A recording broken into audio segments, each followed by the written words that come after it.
ඔයා chat GPT ගිහිල්ලා ලෝකේ විද්‍යාත්මකම ආගමික දර්ශනය මොකක්ද කියලා ඇහුවොත් බෞද්ධ, වේදාන්ත, ක්‍රිස්තියානි, ඉස්ලාම් හතර දීලා ඔයා හිතන්නේ එකට එන්නේ මොකද්ද? වේදාන්ත. වේදාන්ත එකට එන්නේ. ඒ කියන්නේ අපි ඉන්නේ ඊට පස්සේ. ඒ කියන්නේ chat GPT වගේ මේ AI එකකින් බැලුවොත් ඒ බුද්ධ ආගමට වඩා වේදාන්ත සයන්ටිෆික්. ඒ නිසා හින්දු කියන්නේ එච්චර සිල්ලර එකක් නෙමෙයි. හින්දු වල අර වෙරළේ සෙල්ලම් කරපු පොඩි ළමයි ටිකක් හිටියනේ ඔය පූජකයෝ කියලා. අර උන් අර පූසා පුටුවේ බැඳ ගැට ගහපුවා ඔව් මන් දන්නවා. ඔව් ඒ අන්න ඒ වගේ අය හදාගත්ත ටිකක් තමයි දැන් ඔය කතරගම දෙවියෝ කියන එක. ඇත්තටම ස්කන්ධ කුමාර කියන්නේ මේ දේවසේනාධිපති.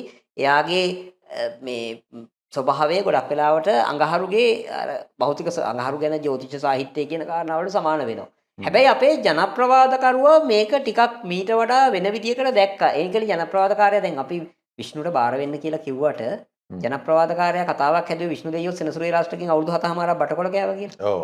ඒ සෙනසුරේ රාෂ්ට්‍රකින් අවුරුදු 7මාරක් විෂ්ණු බටකොළ කෑවනම් ඒ විෂ්ණුගෙන් අපි පිහිටක් වතන එකේ තේරුමක් නැහැනේ. ඒ කියන්නේ එයාට බැරි වුණා නම් එයාගේ ඒ රාෂ්ට්‍රක කාලේ ගොඩ දාගන්න.